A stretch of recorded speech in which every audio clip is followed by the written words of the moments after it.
Welcome back, everyone. I am the Depressed Dior, and this is Langrisser Mobile Apex Season 8.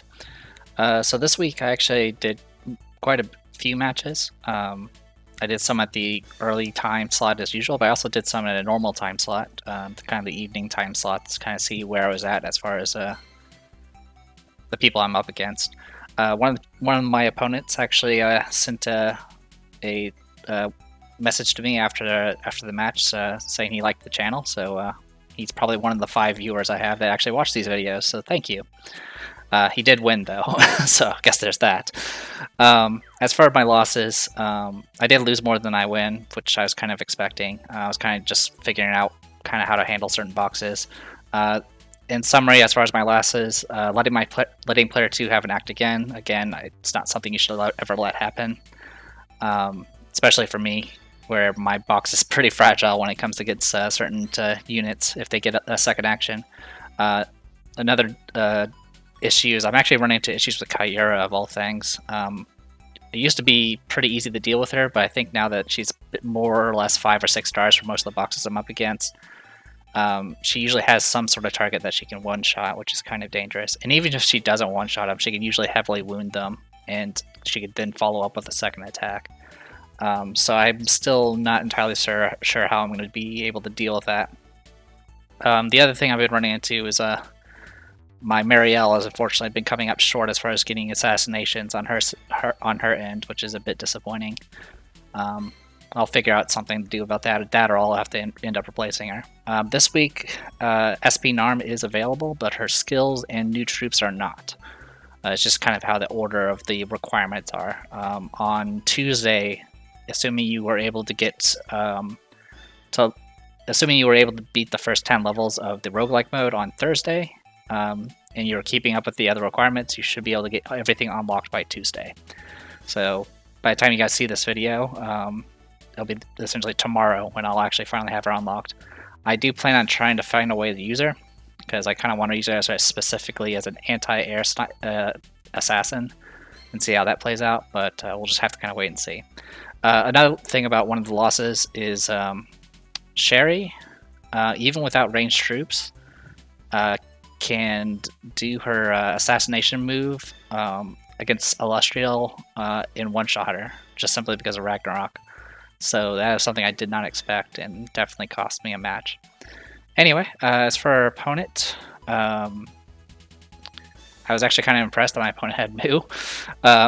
Now, the desert map, I think originally I said the sky map had the least amount of grass tiles, but that's not true. The sky map actually has 8 grass tiles, and this map, the desert, actually has 6 grass and forest tiles, essentially. The reason why it seems like there's more in the desert is simply because they're spread out, so you can actually work with it a bit better. And also with the defensive terrain, you can actually use characters like Illustrial pretty reliably on this map, unlike the sky map, which has no fancy terrain for her to get extra moves on. So, yeah, this is not a good map for Moo.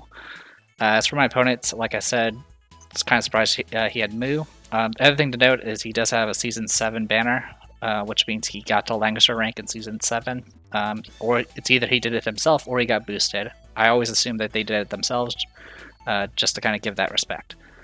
Anyway, a lot of casters is really kind of the feel here. Definitely a mixture of long range, possibly AoEs, and that's kind of really that's all that stands out. As for any other updates to the box, my Christiane is 5 stars. I've pretty much pulled enough that I can easily get her to 6 stars by the time next season starts, which is really all I want. Boo is still 4 stars. Oh, actually, Lucretia is 6 stars now,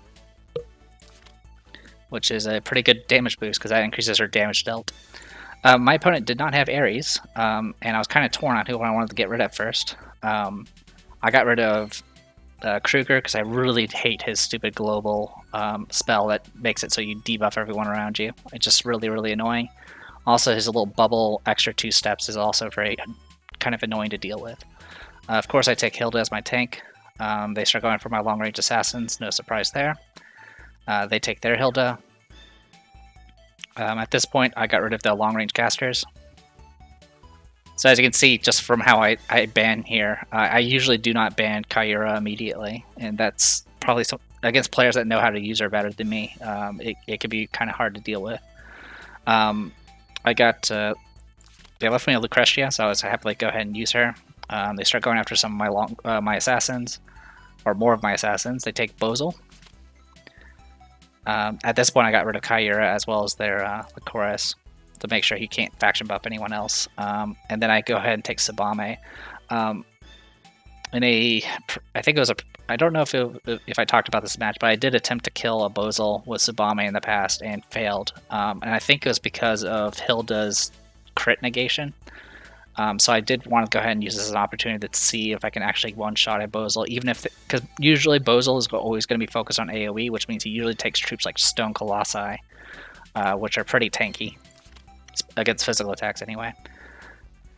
They go after my long-range casters, start getting rid of my Actigans. At this point, I am down to 2 healers, so I'm going to pick one this round. They went ahead and took Old Landius. It's been a while since I've encountered the Old Landius. At this point, I get rid of both their Actigans, because I learned my lesson, hopefully. That's a lie, because the match after that is when I didn't do that and lost. Got Florentia here to get my Actigans going. They go ahead and get rid of my other healer and my Helena. So I'm once again in the situation, do I want a tank or do I want Moo in a desert? You probably already know the answer. I take Moo. I did get rid of their move, and I got rid of their juggler because I did not want to deal with any teleporting. Even with the 6 tiles in question, there are tiles close enough that you can easily cover the entire map. One thing I did kind of not take into account was Sophia's exclusive item. With this, she can actually buff everyone, though the buff is a little bit wonky and only lasts for 2 turns instead of 4. And I left my opponent with either Rosenseal or a tank, and they picked Rosenseal.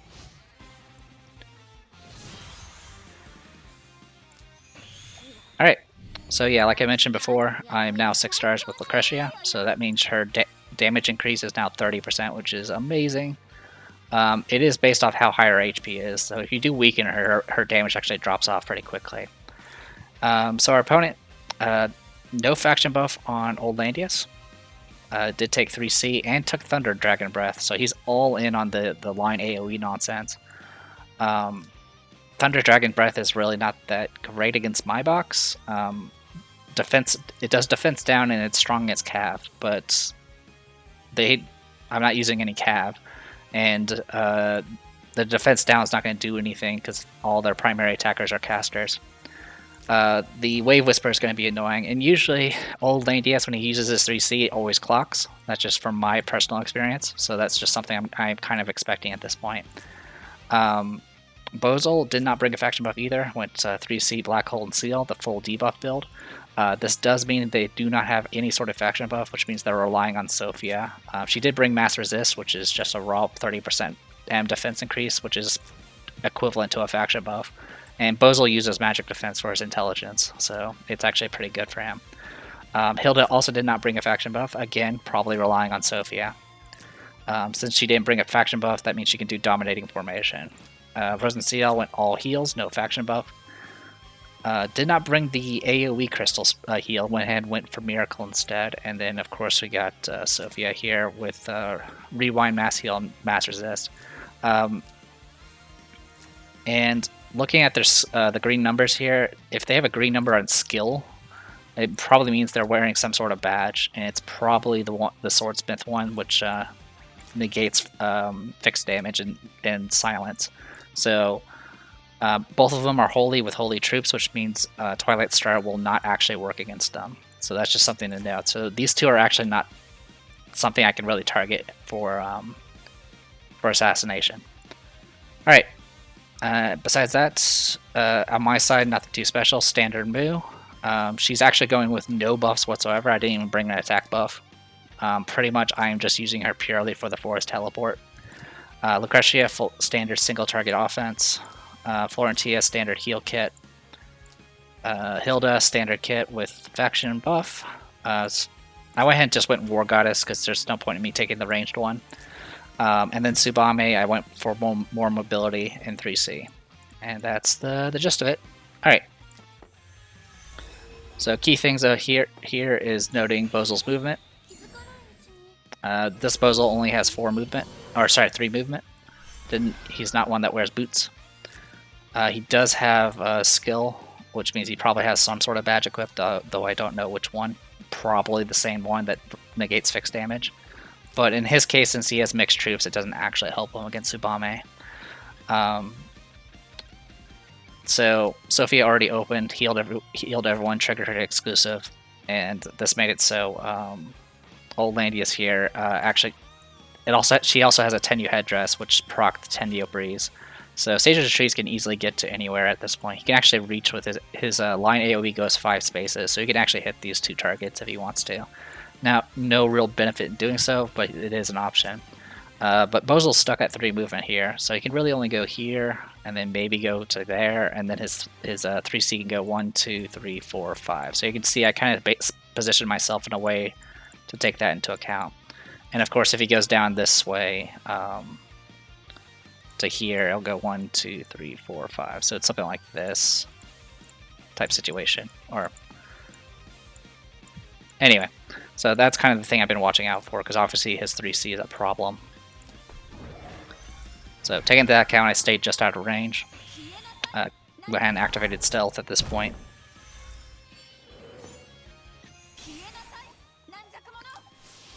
And since this is just a replay, I don't think it's actually going to show it on the map, so I'll just point out the forest tiles. Here's a forest tile, grassland tile, grassland tile.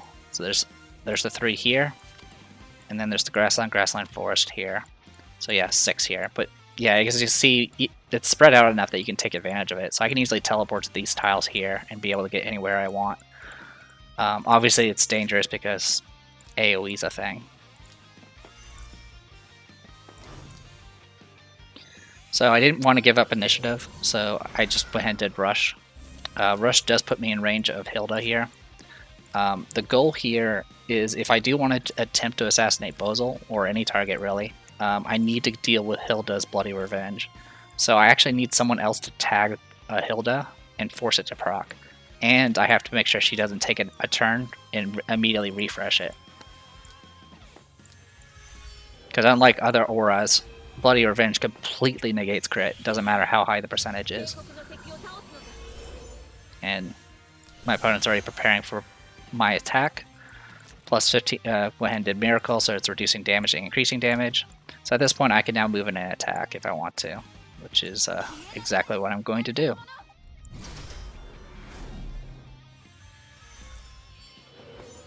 So went ahead and did I went ahead and did 3C first, just to make sure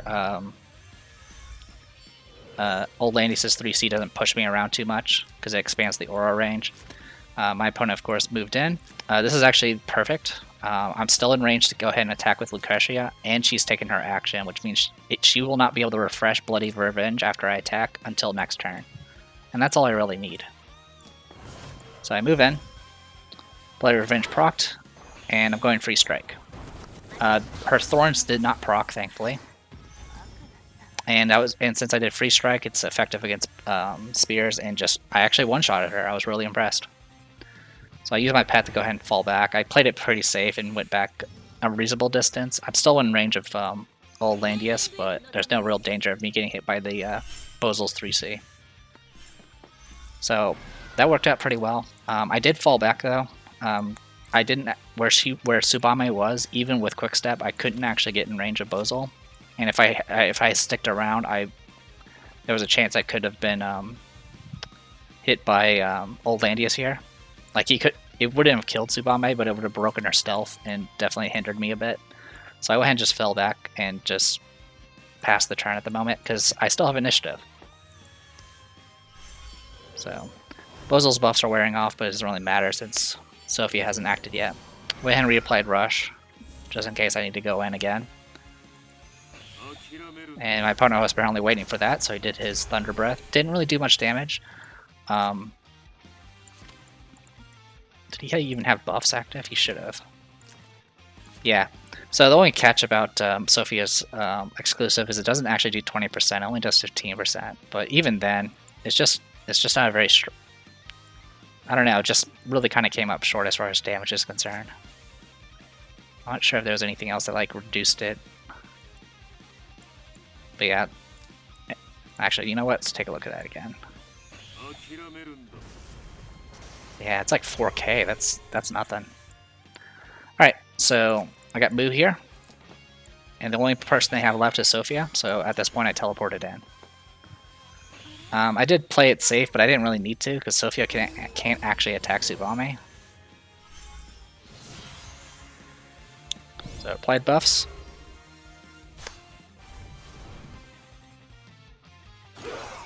And here's Killing Machine. So Tsubame's attack hits first, but my troops were able to follow up and finish the job, which is great. I couldn't actually move away because of the sinkhole terrain that Hilda placed, but I did have last rites and full buffs, so Hilda couldn't really do much there. And in this rush over here where he did the AoE, he's still in no man's land, so I'm just like, all right. Even at below 100% health, Dark Reaper was enough to one-shot. And then I could heal to full, and then heal up Tsubame in the process. And then I went ahead and just went for it here. My pet was able to finish him off without getting himself killed. It's pretty dangerous to attack with a summon, because summons don't usually have troops. And so they tend to just take a lot of damage. I guess one other thing to note is the attacks I did. One thing I did with Tsubame is I went for Forest. I believe I do get bonuses to attack if I'm in Forest. I don't know if that's for Assassins. That might be Archer only though. But even in that case, I still get a bonus in Forest because of Moo.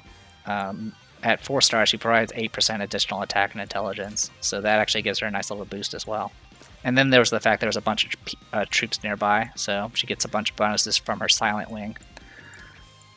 And I definitely took advantage of that with the Golem here as well. I went to the Forest mainly for the defense, but I did also get the 8% increase of attack and int, also the passive healing. So at this point, Sophia just attacks. Her troops literally do 1 damage each.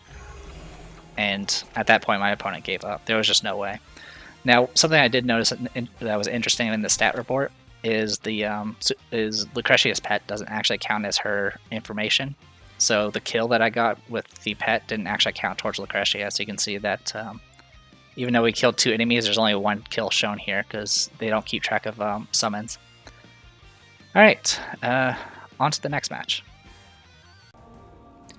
Alright, so this is one of the matches I did at a regular time on Sunday.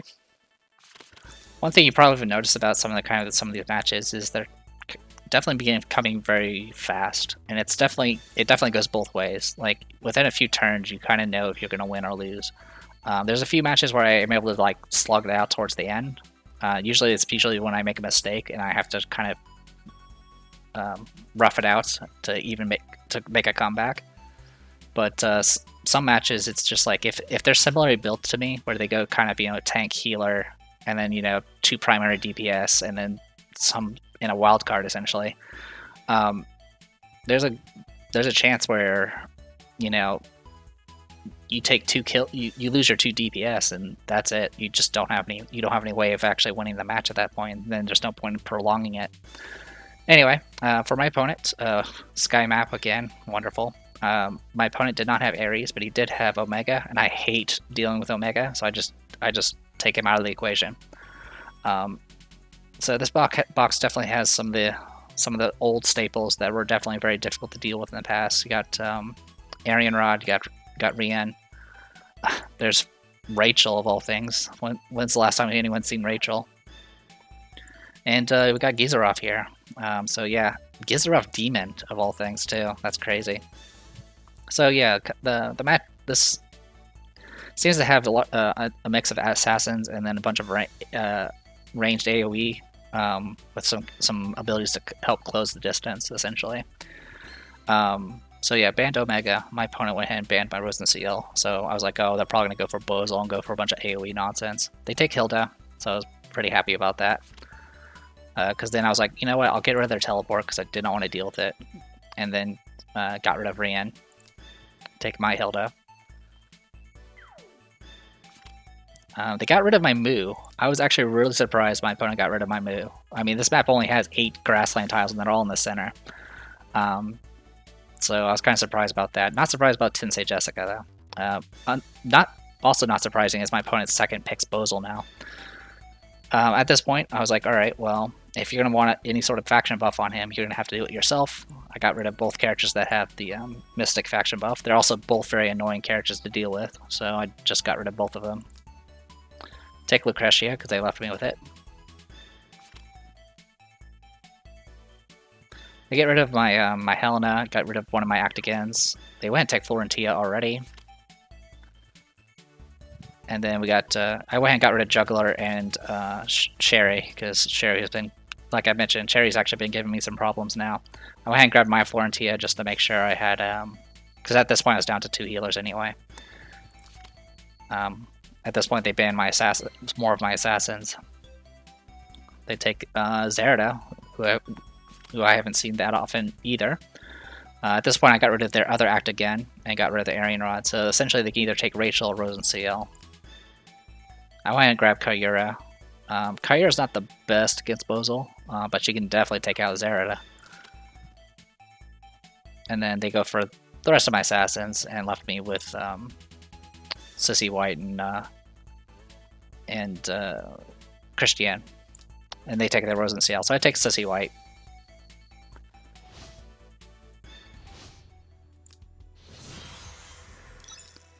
Alright, so I'm definitely going to admit this is a very sloppy match, if I recall correctly. Alright, so their Florentia doesn't have her exclusive helmet. She did bring Mass Resist, which she's probably going to use on Bozal. Bozal did not bring faction buffs, standard kits of all debuffs. Zerida did not bring a faction buff either. Went Killing Blow instead, and Sly Stride.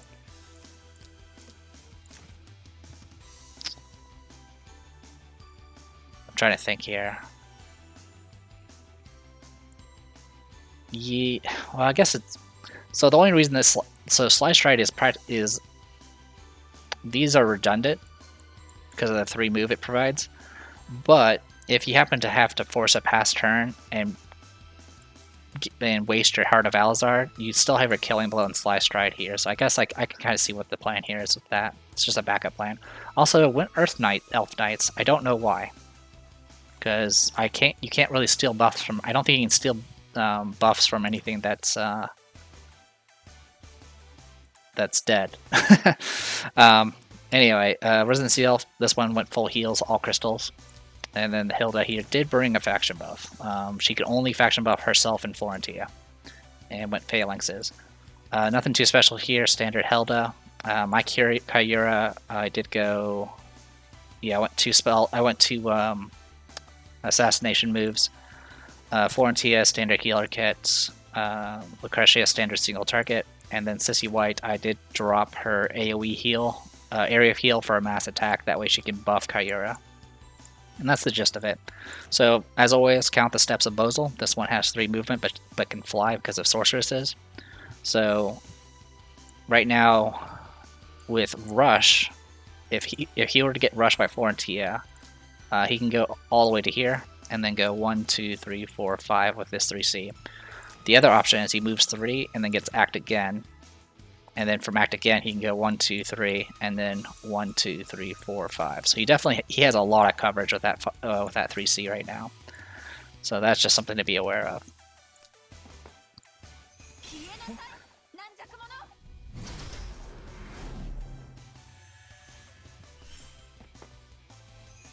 So I went ahead and opened with Mass Attack.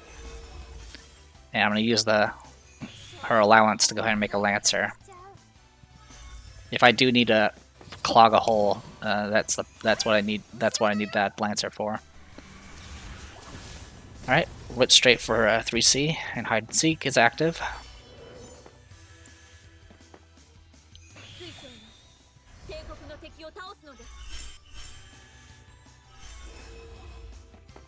So I moved in.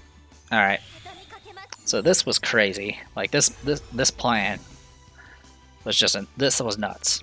All right, so I moved in. The reason why I moved this far in was because this puts me in range of killing Zerida, but it also puts me in kill range of Zerida as well.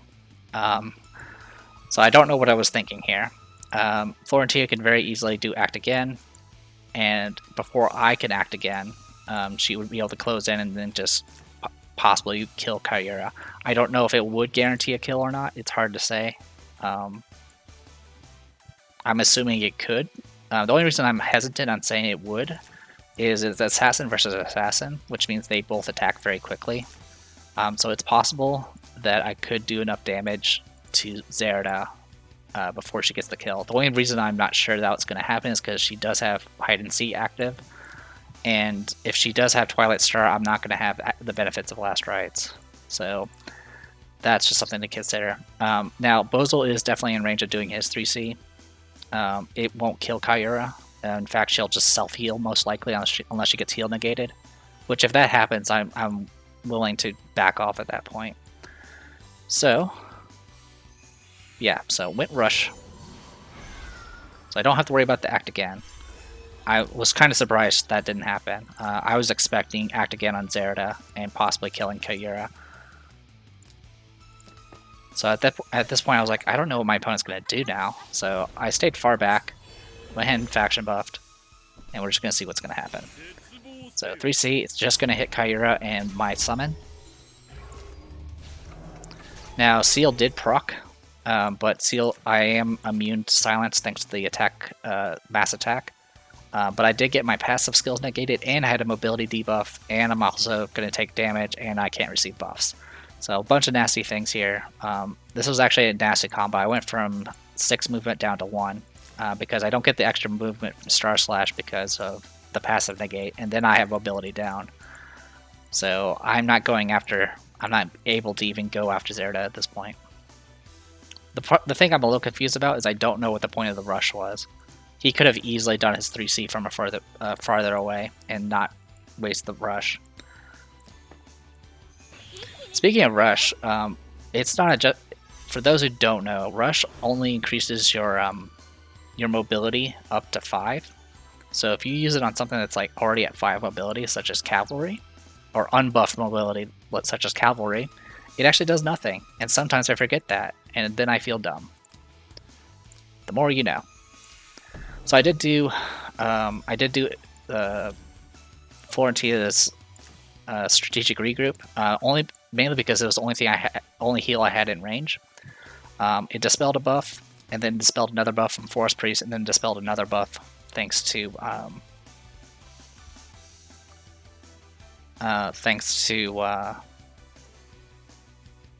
the new staff that came out.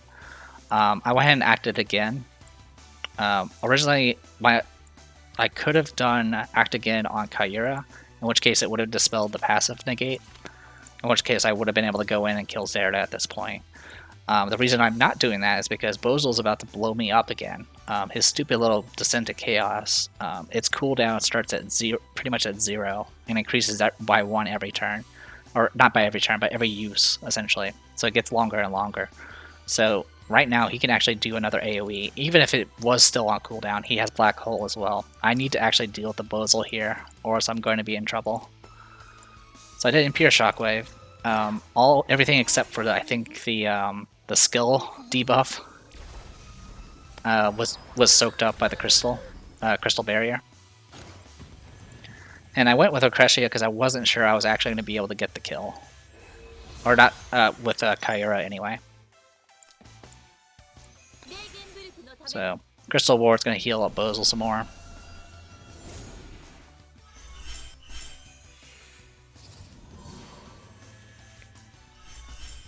So yeah. Alright. So Twilight Star did no thing because he had both mages. He wasn't mixed troops. But I was able to get kill, which is something I was not expecting. So real quick. So Kyura tends to not do very well against a Bozel, especially with sorceresses. You might be able to get the kill if you use assassins, but you do ignore 20% of magic defense whenever you attack anything with her. So it is possible to get the kill. The other thing to note, yeah. So the only buff that I actually applied was the Bounty skill, but the sorcerers not being 100% means they don't actually have the 45 magic defense increase. So that did kind of it seemed to be enough to actually get within kill range. Yeah, and he did have a swordsmith medal. Yeah, it looks like I did just enough damage. So it was a close call. And I couldn't teleport away because my passive was still negated at the time. So I don't really have much I can do here except move Hilda in. I'm not going to be able to guard because of course Zerod's going to bypass guard, but I can still get Bloody Revenge here. So killing blow. Yeah. So just real quick. Okay, so my opponent did not have Twilight Star. So yeah, I had last rites. There was this was a no contest. And at that point, my opponent gave up because I killed. Like I mentioned, these matches go very quickly when you just kill their DPS and they have no answer. The only time they may have an answer is if they take the center and then just try to out heal me, which is definitely possible. Nah, it's not. I'm not. What am I saying? It's not possible in this situation, but with 2 healers and a tank, it can definitely be a bit dangerous. In any case, yeah, not much to point out. Kyura got both kills, which was pretty impressive.